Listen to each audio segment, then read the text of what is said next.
Muy buenos días, queridos compañeros, queridos amigos del programa Todos a Aprender. En este momento o en esta ocasión vamos a trabajar o vamos a hablar específicamente sobre el archivo o sobre el documento en donde nosotros vamos a realizar la realimentación pedagógica a las guías de enseñanza o guías de aprendizaje de nuestros docentes de las instituciones educativas que acompañamos. Les voy a mostrar entonces, queridos amigos, el formato o el documento que vamos a utilizar para tal fin. Se llama Orientaciones para el acompañamiento docentes, guías de aprendizaje autónomo, realimentación de la guía de aprendizaje. Como pueden ver, es un formato que es muy básico, tiene algunos o tiene unos criterios mejor que son pertinentes para lo que vamos a realizar con cada una de las guías de aprendizaje. Que nos quede claro que este formato se tiene que diligenciar por cada guía que nosotros tengamos, ¿sí? Entonces, eh, debemos tener presente que si en la semana vamos a acompañar o vamos a realimentar 5 guías de enseñanza, debemos tener para esa semana 5 documentos diligenciados de esto, que es el documento de realimentación. Iniciamos con el código asignado por el tutor al docente. Sabemos que en los acompañamientos de aula que hemos realizado de forma presencial, teníamos unos códigos para esos docentes. Aquí no vamos a poner el nombre, vamos a poner el código del docente. Ese código lo conocemos únicamente nosotros como tutores. Vamos a poner el nombre de la institución educativa a la que pertenecemos, el área de la guía de enseñanza que vamos a realimentar, el grado, el tiempo de estimación de esa aplicación, en este caso de la guía, cuánto tiempo sugiere la guía para ser desarrollada, y aquí los aprendizajes que propone la guía lograr. Entonces las metas de aprendizaje, los objetivos, eh, digamos los indicadores o los desempeños que tenga proyectados la guía para cada uno de los estudiantes se van a colocar en ese espacio. Empecemos entonces a ver cada uno de los criterios. Hay unos criterios que son de forma y otros criterios que son pedagógicos. Vamos a iniciar con los de forma. El primero es datos de identificación de la guía de aprendizaje. Entonces, aquí nos hacen una descripción del criterio y nos dice que son datos generales que ayudan a los estudiantes a organizar los procesos de autoaprendizaje de diferentes áreas, docentes, momentos del año escolar, entre otros datos importantes. Entonces, son esos datos que son muy generales con respecto a qué área es, en cuánto tiempo tiene que resolverla, dónde tiene, por ejemplo, que enviar esa guía, quién es el profesor de esa guía, sí, como esos datos generales respecto a la guía que se está enviando al estudiante. ¿Qué es lo que vamos a hacer nosotros? Aquí nos muestran los indicadores. Si no cumple, pues ponemos una X a quien no cumple. Si cumple parcialmente, que de pronto consideremos que haya falta algo, pues le colocamos la X a quien cumple parcialmente. Pero si cumple, pues le ponemos la X aquí. En esta parte, independientemente del indicador, ¿cierto?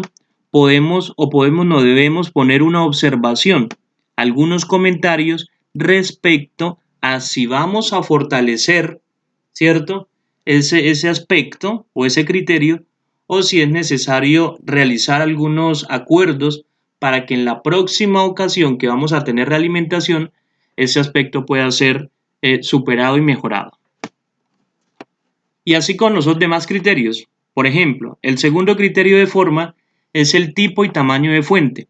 Entonces vamos a revisar en esa guía de aprendizaje, si la guía de aprendizaje que yo voy a revisar es de primerito, debemos tener en cuenta que el tipo de letra sea un tipo de letra que se pueda leer, ¿cierto? Que sea de fácil, digamos, de codificación para el padre de familia, para el mismo niño, y que el tamaño de la letra sea suficiente, no sea tan pequeñita, pues porque estamos hablando de niños de primer grado.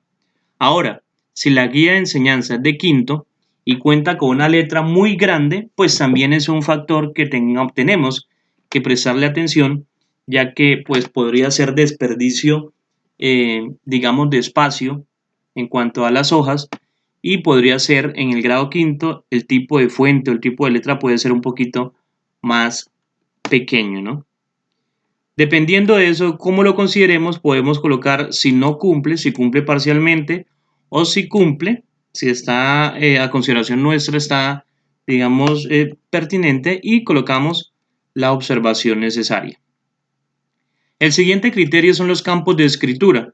Entonces nos dice, los campos para la escritura del estudiante, si esto aplica para la guía, son generosos y coinciden con el tipo de tareas que propone el docente. Son más amplios para los primeros grados en atención al desarrollo inicial de la caligrafía. Esos campos de escritura se refiere al espacio que yo voy a dejar dentro de la guía o que los docentes deben dejar dentro de la guía para ser resueltas.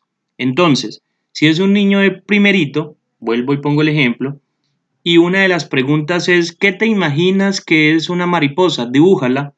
Y solamente me dejan un espacio, digamos, eh, así como este cuadro, algo muy mínimo, pues ya sabremos que el manejo, la motricidad fina del niño de primerito no es tan avanzada. Y por lo tanto deben haber espacios más generosos, un poquito más grandes, para que el niño pueda desarrollar esa tarea, ese momento de tarea que el docente está dejando dentro de la guía. Si son estudiantes del grado quinto, pongo el ejemplo nuevamente, y la respuesta solamente es describir con 3 palabras algo, pues tampoco es necesario que dejemos un espacio amplio, sino un espacio que sea, digamos, más pequeño, que sirva para que el estudiante dé la respuesta con sus 3 palabras. Si no cumple, ponemos la X acá, si cumple parcialmente acá, y si cumple, es decir, si está a nuestra consideración bien, ponemos la X en este espacio. Y el comentario necesario. El siguiente es el uso del espacio en la hoja. Entonces nos dice el criterio, si la guía de aprendizaje emplea ilustraciones que orientan y hacen más fáciles las instrucciones, para el desarrollo de las tareas. Utiliza la silueta textual sugerida. Entonces, aquí en este criterio miramos si dentro de la guía hay algunos aspectos, en este caso nos nombran específicamente algunas ilustraciones que nos sirvan de apoyo, que le sirvan de apoyo al estudiante para organizar mejor las ideas o para comprender mejor las diferentes tareas que tienen que hacer. Entonces, si no cumple, si cumple parcialmente o si cumple y el respectivo comentario. La presentación de orientaciones sobre el uso del tiempo. Entonces nos dice, explícita el tiempo esperado para el desarrollo de la guía de aprendizaje. Orienta a padres y estudiantes el tiempo que deberá invertir en cada espacio de la guía. No se sobrecarga al estudiante de trabajo empleando un máximo de 4 páginas en toda la guía. Entonces, tenemos que tener presente 2 aspectos aquí. El primero es que haya orientaciones con respecto al tiempo que está proyectada las actividades de la guía. Es decir, si la guía está proyectada para una semana o para 2 días o para 3 días, dependiendo pues de las actividades que se tenga que hacer o que se hayan proyectado para el estudiante, debe aparecer el tiempo estimado. Y segundo, que esta guía no sobrecargue al estudiante, pues aquí las especificaciones son, vaya redundancia, específicas de un máximo de 4 páginas en toda la guía. Entonces, si sobrepasa las 5 páginas, podríamos hacer en comentarios la sugerencia para que le bajemos un poquito para no sobrecargar al estudiante, porque recordemos que no únicamente va a ser el área que yo estoy revisando de matemáticas, sino que también va a tener guías de inglés, de sociales, de ciencias naturales, de informática, de otras áreas o asignaturas de la institución educativa. El siguiente es el uso del lenguaje según el grado.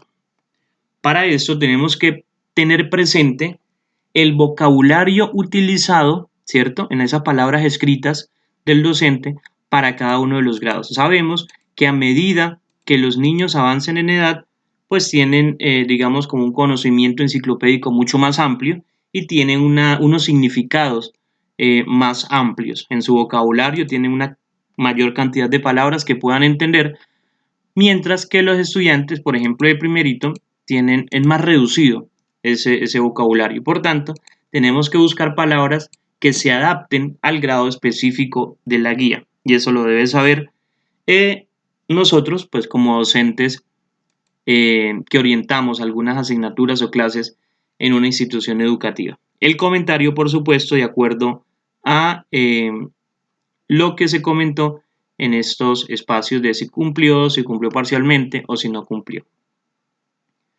El siguiente criterio es comunicación a padres. Dice, se brindan orientaciones dirigidas a padres de familia o cuidadores que indique el apoyo necesario que el estudiante necesita para el desarrollo de la guía de aprendizaje, como son orientaciones, referente tiempos, materiales, herramientas y de tipo emocional, afectivo y operativo, entre otros. La guía debe contener una orientación o instrucciones, en este caso, que puedan indicarle al padre de familia cómo podría él colaborarle a su hijo para el desarrollo pues, de esas actividades. Si no la tiene, pues simplemente colocamos no cumple. Si la vemos de pronto un poquito como que sí, como que no, pues cumple parcialmente. Y si está el criterio claro de un aviso para comunicación a los padres o un comentario como comunicación a los padres, le colocamos si cumple y el respectivo comentario. Ahora seguimos con la parte pedagógica. El objetivo de aprendizaje, las guías de enseñanza deben orientar a algo y ese algo nos lo da la meta de aprendizaje, el objetivo, el desempeño que vaya a cumplir el estudiante, el estándar, el derecho básico, sea cual sea el que tenga, es el objetivo como tal de esa guía.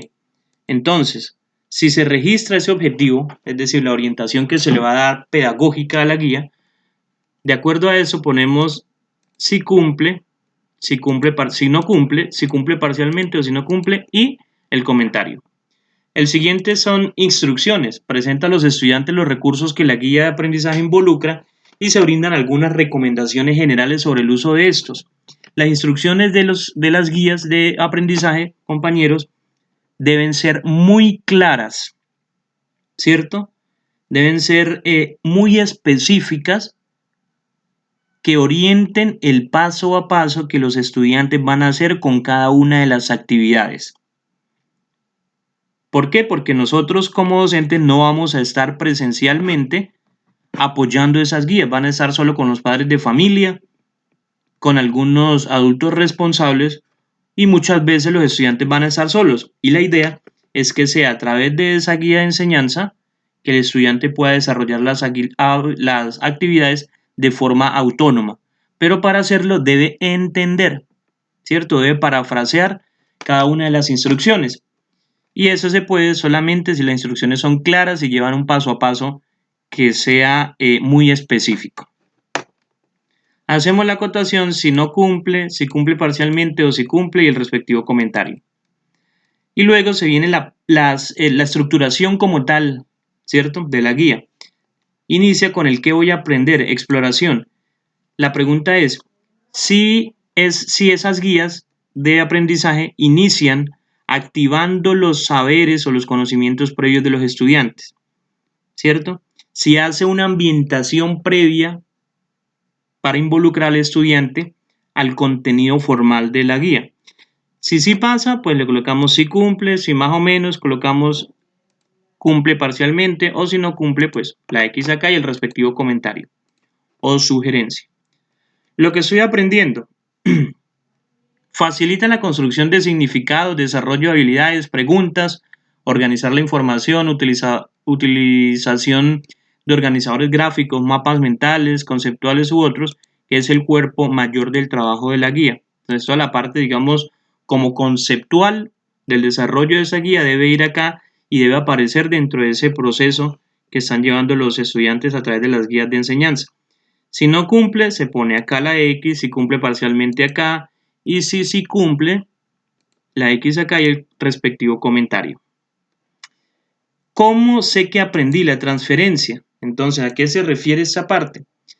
Es donde se exponen nuevas tareas o nuevas actividades que le permiten al estudiante hacer esa práctica de lo que ya hizo en la parte de estructuración, en la parte de arribita. Entonces, se habló de los saberes previos, se habló de la conceptualización. Ahora, después de esa conceptualización, es la parte práctica, ¿cierto? Los ejercicios que el estudiante va a desarrollar, ¿cierto?